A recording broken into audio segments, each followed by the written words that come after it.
마케팅이 거의 뭐 사기급 테무 마케팅이라던데. 그렇게 보고 온 롱레그스 개인적으론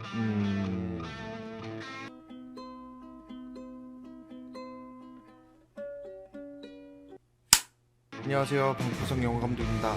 볼까 말까 콘텐츠는 되게 오랜만인데 새로운 위치, 새로운 자세, 새로운 마음가짐으로 해보려고 합니다. 오랜만에 찾아온 볼까 말까 작품은 10월 30일 국내 개봉한 롱레그스입니다.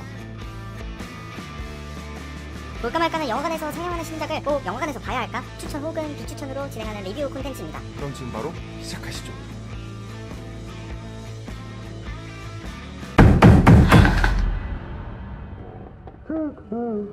(30년간) 발생한 일가족 연쇄 살인사건. 이 살인사건의 공통점은 피해자 가족의 딸 생일이 모두 13일이라는 점, 그리고 현장에서 발견된 롱레그스가 보낸 편지가 전부.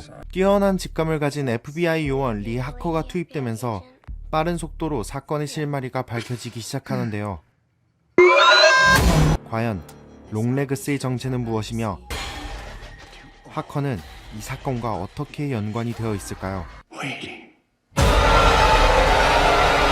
볼까 말까.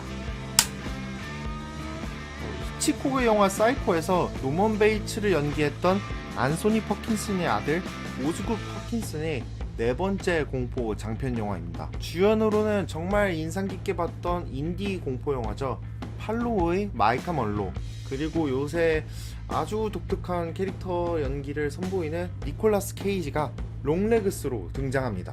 15세 관람가와 1시간 40분이라는 적당한 런닝타임으로 영화의 진입장벽은 그다지 높지 않은 작품이었는데요. 이 작품은 개인적으로 올해 하반기 개봉작 중에 가장 기대했던 작품이었습니다. 마이카 멀로의 호러 연기도 개인적으로 되게 인상 깊었고, 무엇보다도 이 영화 예고편이 정말 예술이었거든요. 뭐라 해야 되지? 약간 고급지달까요? 그리고 북미에서 먼저 올해 7월에 개봉을 했는데 반응이 아주 뜨겁더라고요. 제작비가 130억이 들었는데 북미에서만 그 제작비 10배에 달하는 거의 1000억 원의 수입을 벌어들였다고 하네요. 우후! 공포영화계를 뒤집어 놓으셨다. 국내 관객도 개봉 하루 만에 10,000명이 봤다는데 해외 공포영화가 이렇게 뜨거운 반응이 일었던 게 제임스 완의 컨저링, 그리고 또 아리 에스터의 유전 이후로는 되게 오랜만인 것 같네요. 그런데 막상 영화를 보기 전에 스포 없는 후기를 몇 개 좀 봤는데 실망스러운 반응들이 대부분이더라고요. 네, 마케팅이 거의 뭐 사기급 테무 마케팅이라던데. 아무튼 그 리뷰를 읽고 생각이 났던 게 퍼킨스 감독의 2020년 공포영화 그레텔과 헨젤이거든요. 이 영화가 개봉됐을 때랑 반응이 지금 약간 비슷한 것 같아요. 그 그레텔과 헨젤의 예고편이 너무 매력적으로 잘 나왔고, 영화의 화면을 구성하는 요소들이 굉장히 특별해 보이기도 하고 소재 자체도 매력적이고, 그래서 굉장히 기대를 하고서 영화를 관람을 했는데 스토리가 너무나도 빈약했고 껍데기만 화려한 느낌의 실망만 가득 느끼고 영화관을 나왔던 기억이 있었거든요. 아, 그렇다면 이 롱레그스도 그럴 수 있겠구나. 그래서 실망하기 싫어서 한껏 높았던 기대감을 억지로 낮춘 상태에서 영화를 보게 되었습니다. 그래도 막상 영화가 시작되니까 너무 설레더라고요. 거의 1년을 기다렸어요. 볼까 말까. 그렇게 보고 온 롱레그스 개인적으론 중간 정도 했다. 기대를 낮춰서 그런지 개인적으로는 그레텔과 헨젤보다는 훨씬 긴장감 있고 흥미롭게 보았습니다. 영화 속 설정과 표현 방식도 전작에 비해서 훨씬 미스터리하고 흥미로웠고, 무엇보다도 영화가 힘있고 빠르게 진행되어서 꽤 괜찮은데? 관람을 했습니다. 하지만 결말에서 이 영화도 역시 흥미롭고 정말 멋있게 벌려놓은 것들을 제대로 회수하는 데까지는 부족한 느낌이 들었습니다. 슬로우번 공포영화라고 하죠. 단순하게 깜짝 놀래키는 점프 스퀘어 방식을 최소한으로 사용하고 서서히 아주 천천히 긴장감을 쌓아올리는 스타일의 공포 영화인데 이게 더 지능적이고 세련된 느낌을 풍기기도 하고 덜 식상한 방식으로 호러 팬들이 꽤 좋아하는 스타일입니다. 아리에스터의 공포 영화들이 대표적인 슬로우 번 공포 영화라고 볼 수 있을 것 같아요. 이렇게 만드는 게 사실 연출가 입장에선 굉장히 어려울 수밖에 없다고 생각이 들거든요. 사실 잔뜩 긴장한 관객들을 깜짝 놀래키는 것보다 서서히 공포스럽게 또 무엇보다도 지루하지 않게 연출을 하려면 치밀한 계산이 요구되거든요. 근데 롱레그스는 어느 정도 수준급으로 그 연출을 잘했다고 생각합니다. 예고편에서도 느낄 수 있듯이 사운드, 화면 연출, 촬영, 설정 이런 것들이 흔한 공포 영화와는 다른 접근을 택했고 이 요소들을 잘 소화했다고 느꼈습니다. 엄청난 광각으로 촬영을 해서 넓은 뒷배경에 무엇인가 일이 일어나지 않을까 긴장감을 계속 유지했고 차분한 영상과는 다르게 기괴한 음악과 사운드들이 아주 공포영화 장르적으로 만족스럽게 다가왔습니다. 그리고 무엇보다도 길지 않는 러닝타임 덕분에 극의 진행 속도가 꽤 빨라서 지루하지도 않았고요. 물론 공포영화 팬분들이라면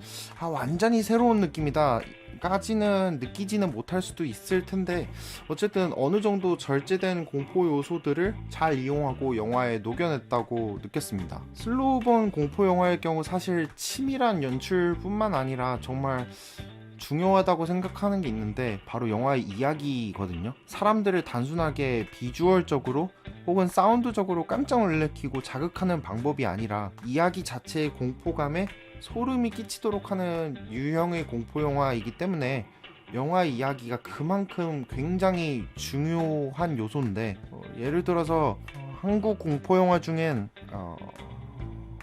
알포인트가 떠오르네요. 깜짝 놀래키는 방식보다도 이야기의 설정, 흐름에서 관객들에게 전달되는 공포도가 굉장히 높았던 영화였죠. 그 지점에서 보았을 때 이 영화의 평가가 굉장히 갈릴 수 있겠다라는 생각이 들었습니다.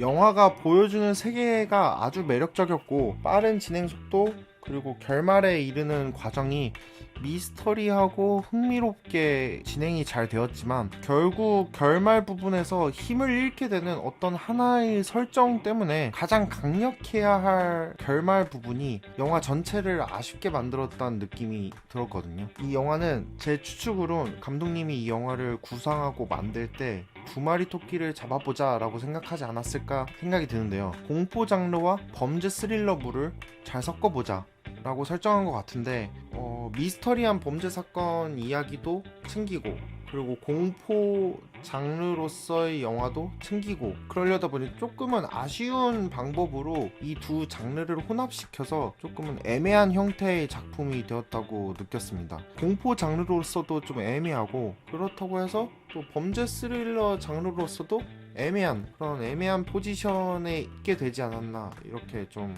아쉬운 생각이 들었습니다.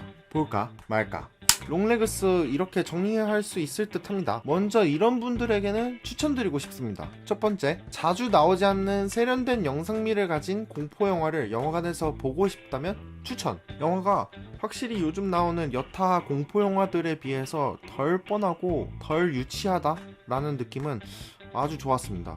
두 번째, 수수께끼 같은 단서들로 진행되며 점차 베일이 벗겨지는 스토리의 영화가 보고 싶다면 추천드립니다. 저는 사실 영화 결말 전까지 이 영화에 등장하는 단서들이 너무 어렵고 심오해가지고 약간 난이도 있는 방탈출을 하는 느낌으로 즐길 수 있더라고요. 또 이게 또 단서들이 너무 쉽거나 뻔했으면은 좀 아쉬웠을 텐데 그런 부분에서는 굉장히 매력적인 수수께끼처럼 영화를 만들었다.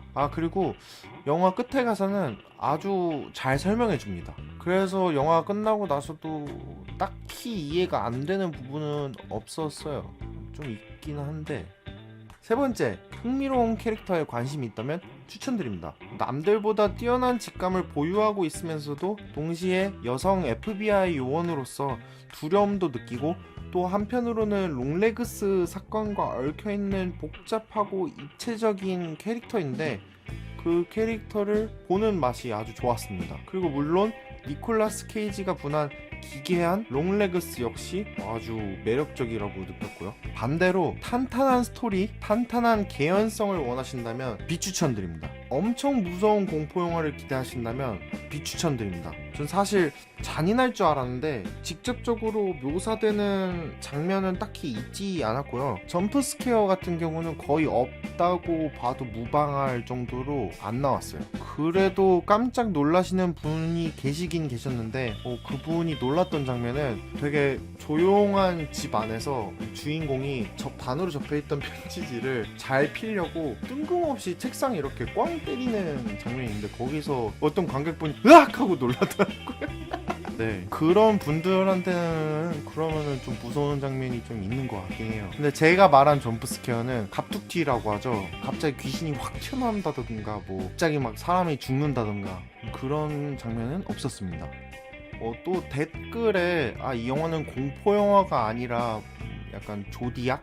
양들의 침묵과 같은 영화다라고 해주셨는데, 양들의 침묵 같은 경우에는 여자 FBI 요원이 이렇게 연쇄살인 사건을 해결하는 과정을 담은 점에서는 좀 비슷한 것 같은데, 그런 탄탄하고 철학적이고 심도 깊은 범죄 스릴러물을 기대하셨다면 비추천 드립니다. 어쨌든 영화가 진행되는 방식은 범죄 스릴러의 구조를 가지고 있긴 하지만 결국 이 영화는 공포 영화의 장르를 빌려서 영화를 끝맺음하거든요. 그런 점에서 좀 애매해요.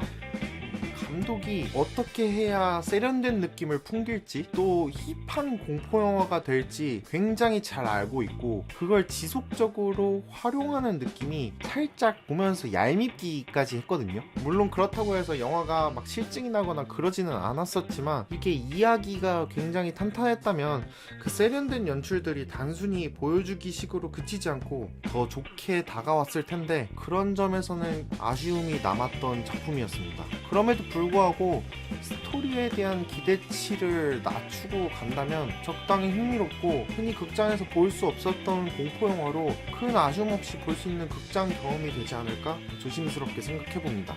저도 사실 이렇게 애매하다, 이야기 결말이 되게 아쉽다 이렇게 얘기를 했지만, 영화의 1시간 40분 중에 1시간 30분은 굉장히 긴장하고 즐기면서 잘 봤거든요. 꽤 괜찮은데, 다만 마지막 그 10분 때문에 영화의 전체적인 인상이 아쉽다 뿐이지. 네, 그렇습니다. 볼까 말까. 네, 오늘 볼까 말까 리뷰는 여기까지고요. 도움이 되셨다면 구독과 좋아요 한 번씩 부탁드릴게요. 다음 볼까 말까도 기대해 주시고 그때까지 행복하세요.